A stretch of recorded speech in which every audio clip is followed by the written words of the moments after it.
தப்லீக் ஜமாத்து நல்ல விஷயம் தானே சொல்றாங்க, அதை நீங்க எதிர்ப்பு தெரிவிக்கிறீங்க அப்படின்னு கேட்குறீங்களா? சரி, அவர் என்ன கேட்கிறாருன்னா, தப்லீக் ஜமாத் என்று ஒரு அமைப்பு இருக்கிறார்கள், அவர்கள் நல்ல விஷயங்களை சொல்கிறார்கள், அவங்களையும் எதிர்க்கிறீர்கள் கேட்கிறாங்க. நல்ல விஷயங்களை நாங்கள் ஒருபோதும் எதிர்க்கவே மாட்டோம். தப்லீக் ஜமாத் என்ன, முஸ்லிம் அல்லாதவர்கள் ஒரு நல்ல காரியம் செஞ்சு அதை கூட நம்ம எதிர்க்கவா செய்வோம்? நல்ல காரியத்தை எதிர்க்க மாட்டோம். ஒருத்தர் நல்ல காரியம் செய்யற காரணத்தினால அவர் செய்யற கெட்ட காரியத்தையும் ஆதரிக்கணுங்கிறது ஒரு அறிவுபூர்வமானதா? அவர் நல்ல காரியம் செய்யறார், தர்மம் செய்யறாரு, அதனால அவர் கொலை செஞ்சா விட்டுருன்னு சொல்லுவீங்களா? அவர் கொலை பண்றாரு, ஆனா நிறைய மக்களுக்கு வாரியார் வழங்கி இருக்கிறாரு. வாரியார் வழங்கும் போது அதை பாராட்டிக்க, கொலை செய்யும்போது கண்டி, ரெண்டையும் செய்யணுமா இல்லையா? அவர் விட்டுருங்க, அவர் நல்ல நிறைய மக்களுக்கு வாரியார் வழங்கினார், செத்து போனா போயிட்டு போறாங்க, அப்படி சொல்ல முடியுமா? அப்போ ஒரு நல்ல காரியங்கள் சில விஷயங்களை அவர்கள் செய்கிற காரணத்தினால் அவர்கள்ட்ட மார்க்க அடிப்படையில் சில தவறு இருக்குமையானால் அதை நம்ம சுட்டி காட்டுறோம். அவங்கள திட்டுறதுக்கு சுட்டி காட்டுறது இல்ல, அவங்க நரகத்துக்கு போயிடக்கூடாது, அவங்க நம்ம சகோதரர்கள். இப்ப தௌஹீத் ஜமாத்தில் இருக்கிற எல்லாரும் இங்க இருக்கிறாங்க, அவ்வளவு பேரும் யாரு? நம்மளை திட்டினவங்க தான். இதுல 95 பேர் நம்மளை திட்டினவங்க தான், கல்ல விட்டு எரிஞ்சவங்க தான், கலாட்டை பண்ணவங்க தான். அவங்க திருந்தி வந்திருக்காங்களா இல்லையா? விளங்கிதான் தௌஹீத் ஜமாத்துல எல்லாரும் இருந்தீங்களா நீங்க எல்லாம்? அப்ப இன்னைக்கு 30 ஆண்டு பிரச்சாரத்தை கேட்டு கேட்டு மக்கள் வர்றாங்கன்னா அந்த மாதிரி அந்த சகோதரன் வரணும் என்பதற்கு சுட்டி காட்ட, திட்டுறதுக்கு சுட்டி காட்டல. தப்லீக்கு நீங்க போறீங்களே, அதுல இன்னென்ன விஷயங்கள் மார்க்கத்து தப்பா இருக்கு நீங்க செஞ்சீங்கன்னா உங்களுக்கு மர்ம வாழ்க்கை வீணா போயிடும், மறுமை நீங்க மறுமை இழந்துருவீங்க என்று சுட்டி காட்டுற கடமை முஸ்லிம் என்கிற முறையில் முஸ்லிம் சகோதரனுக்கு அத்தீனு அன் நசீஹா, தீன் என்று சொன்னாலேயே பிறருடைய நலம் நாடுவது தீன். இந்த மார்க்கத்தில் தொழுவது நோம்பு மாத்திர மார்க்கம் கிடையாதுங்க, மற்றவங்களுடைய நன்மையை நாட வேண்டும். தப்லீக் சகோதரன் என்றால் அவனுக்கு என்ன நல்லது நான் அதை நினைக்க வேண்டும், அவன் கொள்கையில் இருந்து என்ன நாசமா போறான் என்று நான் நினைக்க கூடாது. இந்த அடிப்படையில் தப்லீக்ல உள்ள மார்க்கத்தில் என்னென்ன தப்பு இருக்குன்னு நான் சொல்றேன், நல்லதுகளையும் சொல்லிடுறேன். இந்த தப்லீக்ல யாராவது போனார்களே ஆனால் அவங்கள்ட்ட நல்ல தன்மைகளை சொல்ல, என்ன குறை சொல்றேன்னு நினைச்சிடக்கூடாது இல்லையா? நல்லது செய்யறாங்க, நானும் ஒத்துக்குருவேன். என்ன நல்லது செய்யறாங்க? இன்னைக்கு மார்க்கத்தை கற்ற 7 வருஷம் படித்த உலமாக்கள் கூட மார்க்கத்தை வியாபாரமா தான் செய்யறாங்க. ஒரு பயானு கூப்பிடுறீங்கன்னு வைங்களேன், அதுக்கு என்ன செய்வாங்க? ஃபீஸ் கேட்பாங்க. மீளாது விழான்னு ஒரு விழா கொண்டாடுறீங்க, அதுக்கு வெளியூர்ல இருந்து ஒரு பேச்சாளரை கூப்பிடுறீங்க, அவர் என்ன செய்வாரு? 1000 ரூபா கூட 2000 கூட கேட்பாரு.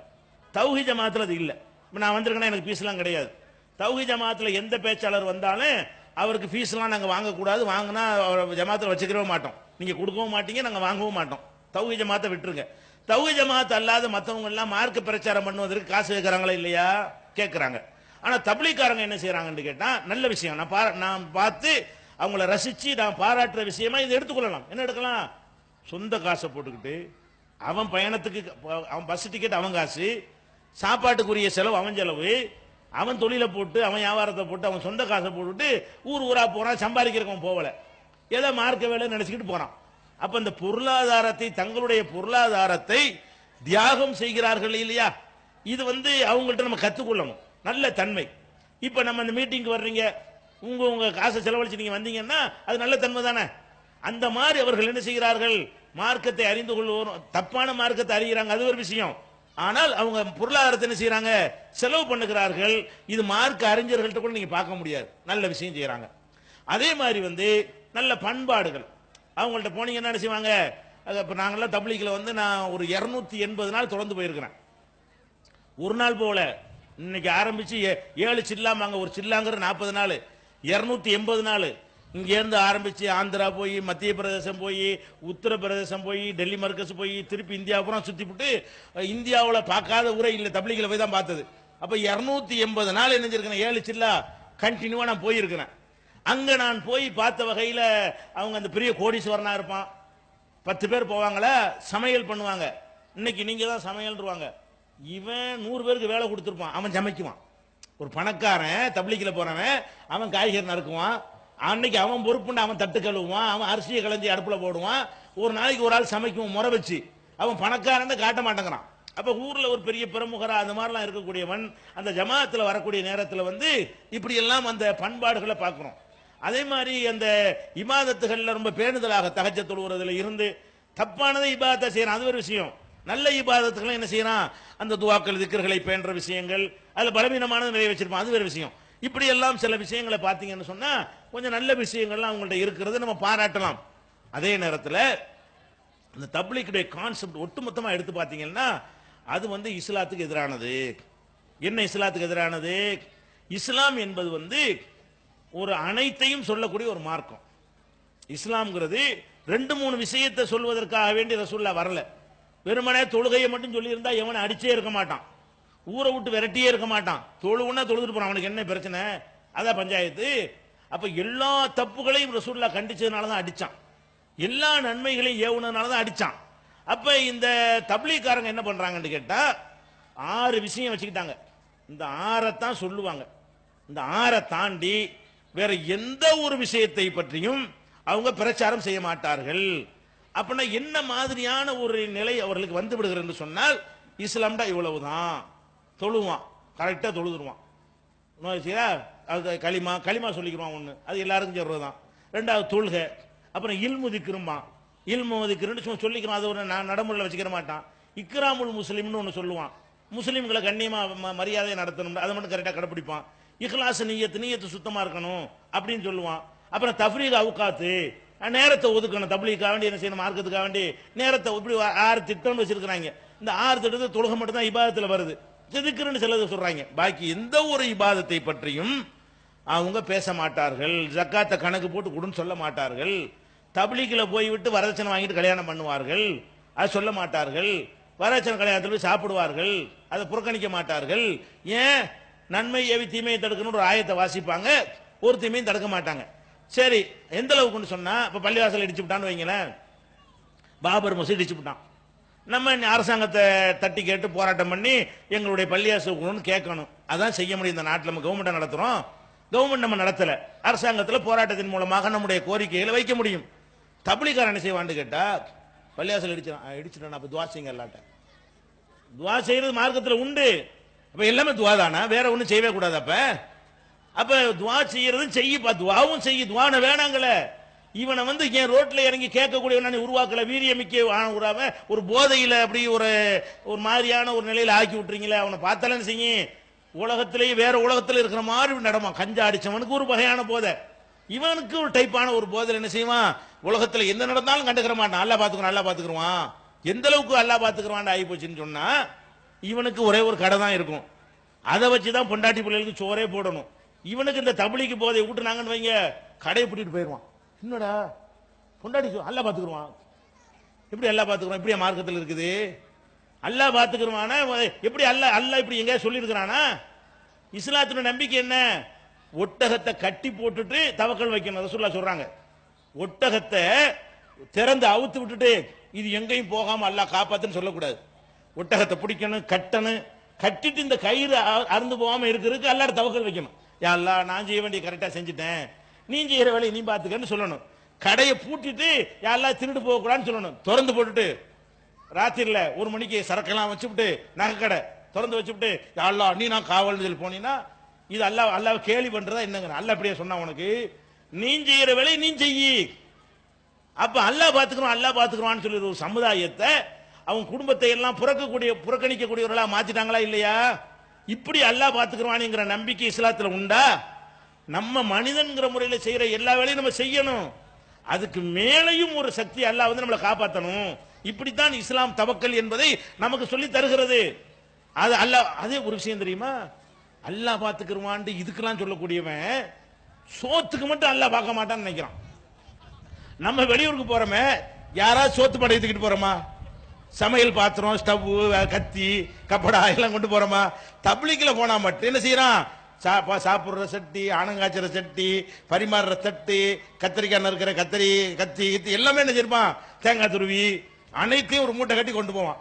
சோத்துக்கு மட்டும் அல்லாஹ் பாத்துக்கிற மாட்டானோ? அப்ப அல்லாஹ் கடையெல்லாம் பாத்துக்கிறவான்னா நீ செய்யணும், வீசினே வெறும் கைமா போகணும்.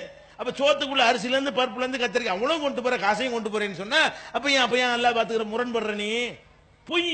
இந்த மாதிரி ஒரு சமுதாயத்தை செய்யக்கூடாது, உருவாக்க கூடாது. வீரியமிக்கவர்களாக களத்தில் நிக்க. இன்னைக்கு இந்தியா உலகத்திலே பெரிய இயக்கம் தப்லீக் தான், அதிகமான மக்களை கொண்டது. அதனால இந்த சமூகத்துக்கு எந்த நன்மையும் கிடையாது. படிப்பு இல்லாம இருக்கான் மக்கள், என்னடா அது ஒரு அல்ல பாத்துக்குவான். வேலை வாய்ப்புலாம் இல்லாம கஷ்டப்படுறாங்க, இப்ப வெளிநாட்டுல போறாங்க, அதனால எனக்கு நான் தொழுவ போறாங்கிறான். அட நீ தொழுவ போட, சாப்பாட்டுக்கு இல்லாம கஷ்டப்படுறான், அவனுக்கு என்ன செய்யுது, அதை ஏன்ட்ட சொல்றாங்கிறான். இப்படி இருக்கானா இல்லையா? இப்படி ஒரு ஒரு சமுதாயத்தை ரசூலுல்லாஹ் உருவாக்குனாங்களா? அப்ப ஒரு சமுதாயம், ஒரு எந்த ஒரு இயக்கத்தில் நீங்க இருந்தாலும் என்ன செய்யணும், எல்லாத்தையும் பார்க்கணுமா இல்லையா?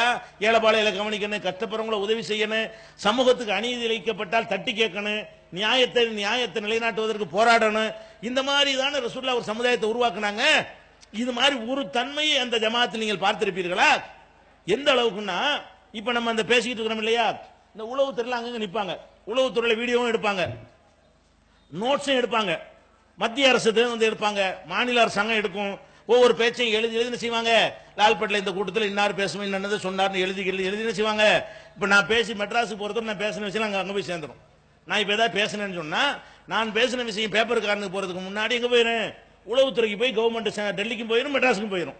அந்த மாதிரி வந்து உளவுத்துறை வந்து ரிப்போர்ட் எடுப்பாங்க, எல்லா கட்சிக்கும் வந்து எடுப்பாங்க, எல்லா இயக்கங்களுக்கு எடுப்பாங்க, எல்லா கூட்டங்களுக்கு எடுப்பாங்க. இந்த தப்லீக் கூட்டத்துக்கு பாருங்க, அதுக்கு அனுப்ப மாட்டாங்க. தப்லீக் ஜித்திமான் போடுவான் பாருங்களேன். அதுக்கு என்னது அரசாங்க ரிப்போர்ட்னா, இவங்களுக்கு ரிப்போர்ட் வேணாம். ஏன் வேணாம்? இவங்க வந்து வானத்துக்கு மேல உள்ளதை பேசுவாங்க, இல்லாட்டி பூமிக்கு கீழே உள்ளதை பேசுவாங்க, இங்க உள்ளதை பேச மாட்டாங்க. நமக்கு அரசாங்கத்துக்கு பஞ்சாயத்து இல்ல, இந்த நாட்டில் அது நடக்குது இது நடக்குது, வரதட்சணை ஒழிக்கணும், வட்டியை ஒழிக்கணும், எங்களுக்கு கடன் கொடு, எங்களுக்கு படிப்பு கொடு, வேலை கொடு, எங்களுக்கு இடஒதுக்கீடு, இதெல்லாம் பேச மாட்டாங்க. ஒரு தீர்மானம் என்ன பேசுவாங்க, சொர்க்கத்தை அது பேச வேண்டியதுதான். மூணையும் பேசு, நீ பூமிக்கு கீழே உள்ளதையும் பேசு, மேல பூமியிலையும் பேசு, மேலையும் பேசு, கீழே இருந்து இந்த ஸ்டெப்பை தாண்டி அங்க போயிருவாங்க. அப்ப இங்க அரசாங்கம் அவனுக்கு உளவுத்துறை தேவை, இது அவனுக்கு என்னதுக்கு, இது சொர்க்கம் நரகத்தை எழுதி என்ன செய்ய போறான், உளவுத்துறை எழுதி மத்திய அரசுக்கு அனுப்புனா அவனுக்கு என்னத்துக்கு உதவ போகுது? கபருடைய அதாபை பத்தி பேசினாங்கன்னா என்னத்தை எழுதும், அவனுக்கு புரியவா செய்யுமா அவனுக்கு? அதனால இந்த தப்லீக் ஜமாத் ஏதாவது கூட்டம் போட்டாங்கன்னு சொன்னா, உளவுத்துறை போவாதீங்க, அவங்க ஒண்ணு நமக்கு வேற உலகத்தை பத்தி பேசுறாங்க, இந்த உலகத்தில் அவங்க இல்ல. இப்படி ஒரு சமுதாயமா? அல்லாஹ்வுடைய ரசூல் அனைத்து விஷயத்தையும் பேசினாங்க, இந்த மாதிரி ஆக்கிட்டாங்க. இது ஒரு தப்பு இருக்குது. அது போக என்ன செய்யறாங்கன்னு கேட்டா, டேஞ்சரான ஒரு விஷயம், அவங்க வந்து தொழுகைக்காக அழைக்கிறாங்க. தொழுகைக்கு அழைக்கும் போது என்ன செய்யறாங்கன்னா, இஸ்லாத்துல வந்து நம்ம மார்க்கத்தை மற்றவங்களுக்கு சொல்றோம் இல்லையா, மார்க்கத்தை சொல்றதா இருந்தா உண்மையின் மூலமாகத்தான் சொல்லணும். என்ன உண்மையோ அதை சொல்லி நம்ம இழுக்கணும். இப்ப வந்து கிறிஸ்துவ சகோதரர்கள் என்ன பண்ணுவாங்க, அவங்க மார்க்கத்துக்கு ஆள் பிடிக்கிறதுக்காக வேண்டி குருடன் பார்க்கறான், செவிடன் கேட்கறான் ஒரு நிகழ்ச்சி நடத்துவாங்க. குருடனும் பார்க்க மாட்டான், செவிடனும் கேட்கவும் மாட்டான். இவங்களே ஒருத்தனை கூட்டிட்டு வருவாங்க, ஒரு செவிட குருடன் மாதிரி இப்படி ஆடிட்டு ஒருத்தன் வருவான். அவனை வந்து மேடையில் கொண்டு காட்டுவாங்க, இப்படி கையை ஜெபம் பண்ணுவாங்க, அப்படி கீழே விழுவான், மர தூக்குனா எனக்கு நல்லா தெரியுதுமா. இவன் தான் கோயம்புத்தூர்லயும் இருப்பான், இவன் தான் மதுரையில நிற்பான். இந்த கோயம்புத்தூர்ல குருடான் வந்தானே, அவன் தான் மதுரையிலையும் குருடானா வருவான். அப்ப அதுல இது நடிப்புன்னு விளங்குதா இல்லையா, செட்டிங் இது. இது அவனுக்கு காசை கொடுத்து நடிக்க வைக்கிறாங்க. இவங்க குருடன் பார்க்கறான்னு சொன்னா போய் ஆஸ்பத்திரி நடத்துறாங்க. அதிகமான ஆஸ்பத்திரி நடத்துறது யாரு, இவங்க தான். அப்ப இது ஏன் செய்யறாங்கன்னு கேட்டா, அவங்க மதத்துல சொல்லப்பட்டிருக்கிறது, உன்னுடைய பொய்யினாலே தேவனுக்கு மகிமை விளங்கினது உண்டானால் நீ பொய்யன் என்று தீர்க்கப்படுவானேன். பொய் சொல்றதுனால வந்து மதத்தை வளர்க்கலாம்னா பொய் சொல்லிட்டு போ, பொய்ய சொல்லி ஆள் புடின்னு இருக்குது ஒரு மதத்துல சொல்லி வச்சிருக்கிறாங்க. அதனால அவங்க என்ன செய்வாங்க, பொய்ய சொல்லி மார்க்கத்துக்கு ஆள் பிடிப்பாங்க. அதே மாதிரி வந்து இந்த ஷியாக்கள் ஒரு கூட்டம் இருக்கிறான், அவனு மார்க்கத்துக்காக பொய் சொல்லலான்னு ஒரு கொள்கையில உள்ளவன், பொய் சொல்லி ஆள் பிடிப்பாங்க. அதே மாதிரியான ஒரு கொள்கை என்னன்னு கேட்டா தப்லீக்குடைய கொள்கை. அவங்க என்ன செய்வாங்கன்னா, அவங்க தப்லீக்கு ஆள் பிடிக்கிறதுக்காக வேண்டி பச்சையா பொய் சொல்லுவாங்க. எப்படி பொய் சொல்லுவாங்கன்னு கேட்டா, இப்ப லால்பேட்டையில் அந்த நான் 250 நாள் இருந்தால் தானே, நான் 250 நாள் கூடவே போனால் தானே, நானே கண்ட பொய்யை தான் சொல்றேன். இப்ப லால்பேட்டையில் ஜமாத்தை வந்திருக்கோம்னு வைங்களேன், லால்பேட்டையில இருந்து நாங்க வந்து சிதம்பரத்துக்கு போயிட்டோம். இன்னைக்கு லால்பேட்டை, நாளைக்கு இங்க சிதம்பரம். சிதம்பரத்துக்கு போன உடனே லால்பேட்டையில் ஒரு சம்பவம் நடந்ததாக பயான்ல சொல்லுவாங்க. லால்பேட்டை நடந்தே இருக்காது. என்ன செய்வாங்க, லால்பேட்டைக்கு போனோமா, லால்பேட்டை பஸ் ஸ்டாண்டுக்கு வந்தோம், பஸ் ஸ்டாண்டுக்கு வரும்பொழுது பஸ்ஸை ஸ்டார்ட் பண்ணிட்டான், நிப்பாட்ட சொன்னோம், நிப்பாட்டல, நாங்க பஸ் ஸ்டாண்ட்லயே தக்பீர் கட்டி விட்டோம், அவன் ஸ்டார்ட் பண்றான் பண்றான் பண்றான் பண்றான், வண்டி நவரல, சுப்ஹானல்லாஹ் பார்த்தீர்கள் அப்படிம்பாங்க. நம்ம அதெல்லாம் ஓடி வந்து தப்லீக விட்டு நம்மளும் தான் லால்பேட்டையில் இருந்தோம், இப்படி ஒரு சம்பவம் நடக்கவே இல்லையே கேட்டா, அப்பதான் ஆளுக்கு வருவாங்க, அப்பதான் ஆட்கள் இருக்கணும். இது இஸ்லாத்துல உள்ளதா, இது கிறிஸ்தவ மார்க்கத்தில் உள்ளது. இஸ்லாத்துல என்ன இருக்குதோ அதை சொல்லு, பொய்ய சொல்லி இதுக்கு ஆள் பிடிக்கிற. விமானத்தை அப்பதான் சொல்லுவாங்க, ரயில் நின்று விட்டது, விமானம் நின்று விட்டது, விமானத்தை எடுக்க முடியல, நாங்க ஏர்போர்ட்ல தக்பீர் கட்டிட்டோம்லாம்பாங்க. இந்த மாதிரி எல்லாம் போய் மக்கள்கிட்ட சொல்லி அவனை ஒரு பில்டப் கொடுத்து என்ன செய்வாங்க, ஆள் பிடிப்பாங்க. இது நாங்களே கண்கூடாக என்ன செஞ்சோம், கண்டோம். அப்ப இந்த மாதிரி பொய் சொல்லி மார்க்கத்தை வளர்க்குறாங்க. அது மாதிரி என்ன செய்வாங்கன்னா அந்த கூட்டிட்டு வந்து தப்லீக் தாலீம் தொகுப்புன்னு புஸ்தகம் படிப்பாங்க. அவ்வளவும் பொய்.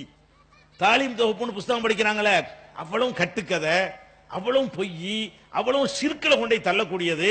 இந்த மாதிரியான செய்திகளை கபூர்ல ஒரு ஆளை வேதனை செய்யறத ஒருத்தர் பார்த்தாரு, இப்படிலாம் எழுதி வச்சிருப்பாங்க. கபூர்ல நடக்கிற பார்க்க இயலாதுங்கிறாங்க ரசூல் ஸல்லல்லாஹு அலைஹி வஸல்லம். நமக்கு பார்க்கவே இயலாது, யாரும் பார்க்க இயலாது. இவன் என்ன செய்யறான், ஒரு பெரியார் எட்டி பார்த்தார், கபூர்ல வேதனை தேவல் பாம்பெல்லாம் கொட்டி கொண்டிருப்பதை பார்த்தாருன்னு எழுதி வச்சிருப்பாங்க. இது எப்படா தெரியும், கபருக்குள்ள உள்ளது தெரியாதுங்கிறாங்க ரசூல் ஸல்லல்லாஹு அலைஹி வஸல்லம். இவன் தெரியுதுன்னு இருப்பான். அதே மாதிரி ஒரு அவுலியாவை தூக்கிட்டு போனாங்களாம், ஒரு மனிதர் இறந்து போயிட்டாராம். இறந்து போனோன்னா சந்தாக்கு தூக்கிட்டு போறாங்களாம். அப்ப மக்கள்லாம் பேசிக்கிறாங்களாம், பாவம் நல்ல மனுஷன் இறந்து போயிட்டாரு. உடனே சந்தாக்கில் இருந்தார்கள், அவர் எந்திரிச்சு உட்கார்ந்தாராம். உட்கார்ந்து சிரிச்சாராம். சிரிச்சுட்டு நல்லடியார்கள் சாக மாட்டார்கள் மரப்படுத்துட்டாராம். என்னங்கடா கதை, என்ன மொத்தா போயிட்டான்னு தெரியுது. அப்ப நல்லடியார் சாவமா என்ன சொல்ல வர்றான், கபருக்கு போன்னு சொல்றான், தொழுவிக்கு வான்னு கூப்பிட்டு இந்த கதையின் மூலமா எங்க போ, நல்லடியார் சாவ மாட்டார் அங்க போய் கும்பிடுங்கிறான். இந்த மாதிரியான கட்டுக்கதைகளை வந்து இந்த தப்லீக் தாலீம் தொகுப்புன்னு புஸ்தகம் இருக்க, அதுல 175% குர்ஆனுக்கு மாத்தம், குர்ஆனுக்கு எதிராக இருக்குது. லைலத்துல் கத்ர்னு புரிஞ்சுக்கிறதுக்கு உங்களுக்கு சொல்றேன். லைலத்துல் கத்ர் ரமலான்ல ஒரு இரவு இருக்கிறது, அது ரமலான்ல தான் இருக்குது என்று குர்ஆன்ல இருக்குது, ஹதீஸ்ல இருக்குது. ஷஹ்ரு ரமலான் அல்லது உன்சில ஃபீல் குர்ஆன், ரமலானில் தான் குர்ஆன் அருளப்பட்டது அப்படின்னு இருக்கிறது. அப்ப ரமலான்ல தான் லைலத்துல் கத்ர் இருக்குது. இவன் என்ன எழுதியிருக்கான், சில பெரியார்கள் ஷாபான் மாசத்துல லைலத்துல் கத்ரை பார்த்திருக்கிறார்கள், அல்லாஹ் ரமலான்ல தான் இருக்குங்கிறான். சில பெரியார் வந்து ஷாபான்ல பார்த்தா பெரியார் அவன் செய்தானா, அல்லாஹ் எந்த மாசத்துல இருக்கிறான் அந்த மாசத்துல பார்க்க முடியும். லைலத்துல் கத்ரை எங்க பார்த்தாங்களாம், ஷாபான்ல பார்த்தாங்களாம். இன்னொரு பெரியார் 12 மாசத்துல லைலத்துல் கத்ரை பார்த்தாராம். என்ன யாரை ஏமாத்துறீங்க, அல்லாஹ்வை பத்தி ஏதாவது பயம் இருக்குதா, குர்ஆன்ல இருக்கிறத அறிஞ்சு அப்படி எழுதி வச்சிருப்பியா. அப்ப இந்த மாதிரி இந்த புஸ்தகத்தை எடுத்தீங்கன்னா தப்லீக் தாலீம் தொகுப்பு ஒரு ஆய்வு ஒரு புஸ்தகம் போட்டிருக்கிறோம். அதுல என்னென்ன கட்டுக்கதைன்னு சின்ன சாம்பிள் போட்டிருக்கிறோம், அதை படிச்சு பாருங்க. இந்த மாதிரி ஒரு புஸ்தகத்தை போய் கேட்கறதுக்கு தான் நம்மளை கூட்டிட்டு போறாங்க, தொழுகைக்கு அழைக்கிறோங்கிறாங்க. இந்த மாதிரி ஒரு புஸ்தகத்தை கட்டுக்கதையை மனசுல திணிச்சு குர்ஆன்ல இருந்து அப்புறப்படுத்துறது. நாங்க தப்லீக்ல இருக்கும்போது கேட்போம், அந்த மக்களை கூட்டிட்டு வர்றவங்க குர்ஆன் தமிழாக்கத்தை படிச்சா என்ன, சுப்ஹானல்லாஹ் குர்ஆன் தமிழாக்கமா படிக்கிறதா, அப்ப குர்ஆனை படிக்க கூடாதுங்கறாங்க. தப்லீக் ஜமாத்துல போய் குர்ஆனுடைய தமிழாக்கத்தை படிங்க, புகாரியுடைய தமிழாக்கத்தை படிங்கன்னா நீங்க பயங்கரமான தப்லீக் கட்டுப்பாட்டை மீறின ஒரு எதிரி மாதிரி உங்களை பார்ப்பாங்க. அந்த ஜக்கரியா மௌலானாண்டு ஒரு ஆள் எழுதியிருக்கார பொய் புழுகு, அந்த புழுகத்தான் வாசிக்கணும் என்று எழுதி வைத்திருக்கிறார்கள். அது போக ஒரு மனிதனை கடவுள் இடத்துல ஒசத்தி ஹசரத் ஜியா பட்டம், ஹசரத் ஜின் ஒரு ஆளை வச்சு ஹசரத் ஜின் வைத்துக் கொண்டு அவரை கடவுள் நிலையில் கொண்டு வைத்திருப்பார்கள். நாங்கள் மர்கஸ்ல போய் டெல்லி நிஜாமுதீன், ஹசரத் நிஜாமுதீன்ங்கிறது தலைமை மர்கஸ், அங்க நாங்கள் 15 நாள் தங்கி இருந்தோம் தப்லீக்ல போயிருக்கும் பொழுது. அப்ப மர்கஸ்ல தங்கி இருக்கும் போது வெளி நம்ம மெட்ராஸ்ல இருந்து வர்ற ஜமாத்துக்கு அங்க மரியாதை, தூரத்துல இருந்து வர்றோம்ல 2000 கிலோமீட்டருக்கு அப்பால இருந்து வர்றோம் இல்லையா, அதனால தமிழ்நாட்டு ஆட்களை மதராசிப்பாங்க, மதராசி லோக்கு வந்திருக்கிறாங்க அப்படின்னு சொல்லி அப்பாயின்மெண்ட் சந்திக்கிறதுக்கு அப்பாயின்மெண்ட். ஹசரஜியை பார்க்க போறோம், போனா என்ன செய்யணும், ஒரு மனிதனை பார்க்க போனா எல்லாரையும் உட்கார வச்சு உட்கார்ந்து தம்பி அப்படி பேசணுமா இல்லையா. அவர் மட்டும் குஷன்ல உட்கார்ந்துருப்பாரு, நம்மளாம் அப்படி நிக்கத்தான் வேணும், யாருக்கு உட்கார சீட்டு கிடையாது.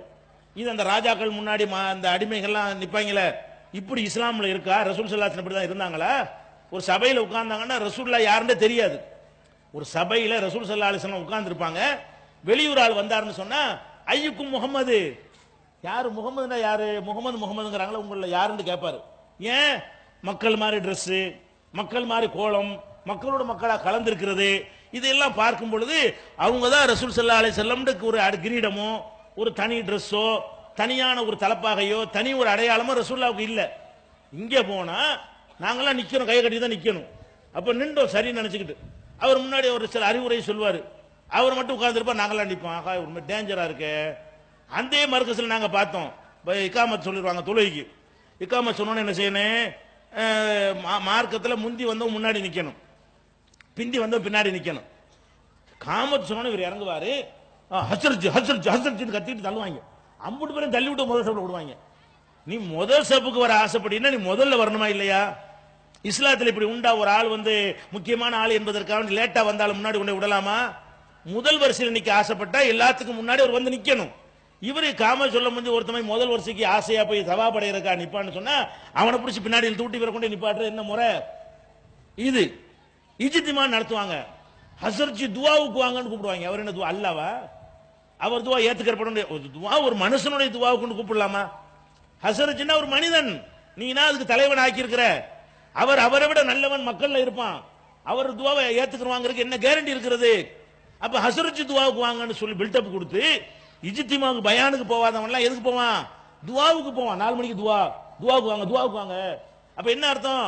அவர் அல்லாட்ட கேட்டா அவ்வளவுதான், கொடுத்த தீர்வான் அல்லாஹ் அப்படிங்கிற மாதிரி இந்த அவுலியா பட்டம் கட்டுறதெல்லாம் தப்லீக்ல டேஞ்சரா இருக்கிறது.